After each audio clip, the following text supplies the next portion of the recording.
నమస్తే, welcome to our channel. AP elections ఈసారి ఎంత కాకరేపాయో మనందరికీ తెలిసిన విషయమే.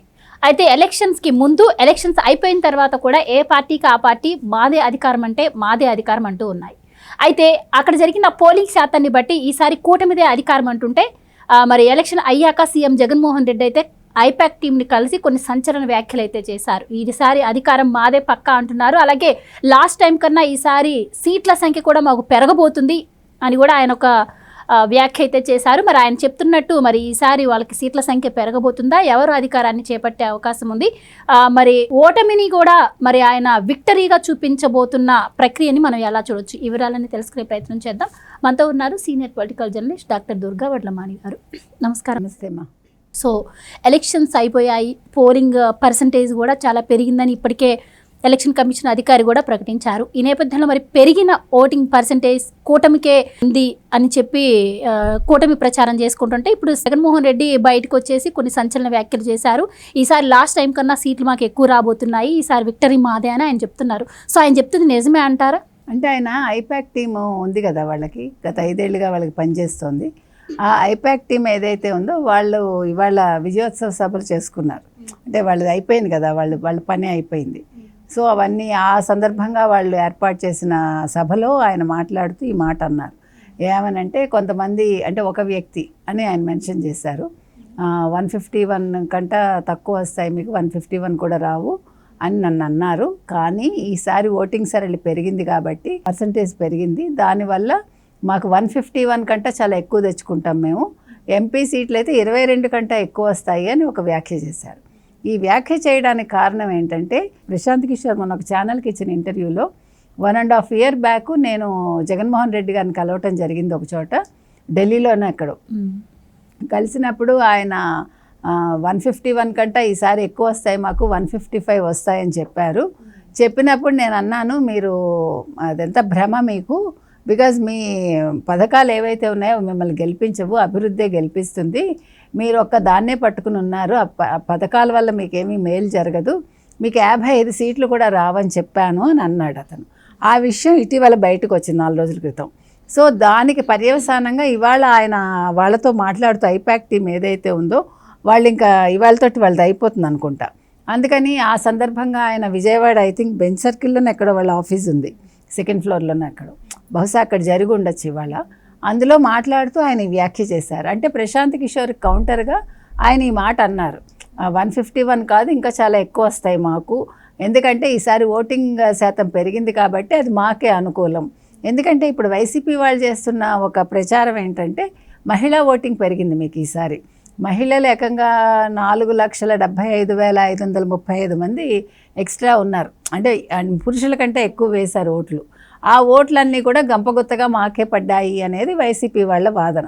సాధారణంగా ఓటింగ్ శాతం పెరిగినప్పుడు అది యాంటీ ఇన్కంపెన్సీ కిందకు వస్తుంది. దానివల్ల ప్రతిపక్షానికి ఎప్పుడు అది మంచి చేస్తుంది, అంటే వాళ్ళకి విజయాన్ని చేకూరుస్తుంది. కానీ మా పథకాల వల్ల వీళ్ళు మాకు ఓటేశారు అనేది వీళ్ళ వాదన. ఎవరిది? వైసీపీది. ఎందుకంటే వాళ్ళు రాత్రి 12-2 వరకు కూడా లైన్లో ఉండి, క్యూ లైన్లో ఉండి, మహిళలు సాయంకాలం నుంచి వచ్చి వాళ్ళు ఓటు వేశారు. కానీ వైసీపీ వాళ్ళు అనుకుంటున్నది భ్రమే అనేది తెలుగుదేశం కూటమి అనే మాట. సో ఇప్పుడు ఈయన ఆ భ్రమలో ఉండి మాట్లాడుతున్నారు అని మనం చెప్పుకోవచ్చు. ఎందుకంటే ఇప్పుడు మహిళా ఓటర్లు నీకు ఎందుకు వేస్తారు?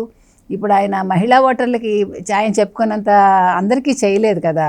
ముఖ్యంగా ఈసారి మీరు గమనిస్తే కనుకైతే మధ్యతరగతి, ఎగువ మధ్యతరగతి వీళ్ళు చాలా అసంతృప్తిగా ఉన్నారు జగన్మోహన్ మీద. ఎందుకంటే ఆయన చేసింది ఏమీ లేదు అక్కడ. రెండోది, ఎన్ఆర్ఐస్ విపరీతంగా వచ్చారు. వాళ్ళు ఈసారి వాళ్ళు క్లియర్గా చెప్పారు, మేమే అంటే ఎక్కువ శాతం మంది. ఇప్పుడు ఎన్ఆర్ఐస్లో కూడా కనీసం ఒక 5-10% వైసీపీకి వేసి ఉండొచ్చు, కానీ పర్సంటేజ్ వైజ్ ఎక్కువ చూసుకుంటే మనం తెలుగుదేశం కూటమికి వేశారు. అలాగే ఇక్కడి నుంచి వెళ్ళిన 35 లక్షల మంది ఎంతమందో, వీళ్ళల్లో కూడా కనీసం 25-30 లక్షల మంది తెలుగుదేశం కూటమికే వేశారు. సో ఏ రకంగా చూసుకున్నా మనం జగన్మోహన్ రెడ్డి గారు ఆయన 55 అని ప్రశాంత్ కిషోర్ అంటే 55 కూడా వస్తాయో రావు అనేది ఇవాళ అందరిలో ఉన్న సందేహం. అలాగే మీకు ఎంపీ సీట్లు కూడా 3 కంటే రావేమో అనేది, 2-3 కంటే రావు అనేది అందరూ చెప్తున్న మాట. కానీ దానికి భిన్నంగా ఆయన ఆలోచిస్తున్నారు. అందులో ఇవాళ ఆయన లండన్ వెళ్ళిపోయే హోస్ట్లో ఉండుంటారు ఆయన. సో ఆయనకు వచ్చిన రిపోర్ట్స్ ఇప్పుడు వాళ్ళ ఐపాక్ టీమ్ మీకు గుర్తుంటే ఇదే ఐపాక్ సర్వే 123 వస్తుంది తెలుగుదేశం కూటమికి అని ఇచ్చారు, మీకు గుర్తుంటే మనం కూడా చేసాం దాని మీద. 19 టు 22 23 ఎంపీ సీట్లు వచ్చే అవకాశం ఉందని ఇచ్చారు. అప్పుడు వీళ్ళు మళ్ళీ ఇంకొక సర్వే వీళ్ళు చేయించుకున్నారు, ఎవరు వైసీపీ వాళ్ళు మళ్ళీ వేరే చేయించుకుని సర్వే దాన్ని మళ్ళీ ప్రజల్లోకి వదిలేరు, మీకు గుర్తుంటే ఇటీవల కాలంలోనే. సో ఇప్పుడు ఐపాక్ సర్వే ఏదైతే ఈయన ఫాలో అవుతున్నానో 5 ఏళ్ళుగా మీ సేవలు మాకు అందించారు, మీరు చెప్పిన ప్రకారం నడిచానని అంటున్నారో అదే ఐపాక్ వైసీపీ ఓడిపోతుందని చెప్పింది, కానీ ఇంకా ఆయన వాళ్ళనే నమ్ముతున్నాడు.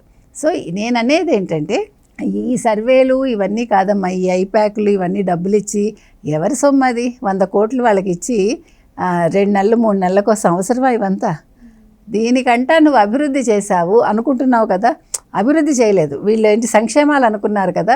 ఈ మధ్యన అందరూ అభివృద్ధి ఏం చేశారు, మీరు పరిశ్రమలు ఏం తీసుకొచ్చారు అంటే ఒక 10-15 రోజుల క్రితం ఏదో ఇవి చేసాం అవి చేసాం పోర్ట్లు ఇవి అవి చెప్పుకున్నాడు ఆయన. అంటే మేడం మీరు ఒక మాట చెప్తున్నారు, అంటే పెరిగిన ఓటింగ్ పర్సెంటేజ్ కూటమికి ప్లస్ అవుతుంది అంటే ఇది ఎప్పటి నుంచో వస్తున్న మాటే, పెరిగింది అంటే అది ప్రతిపక్షానికి ప్లస్ అవుతుందని.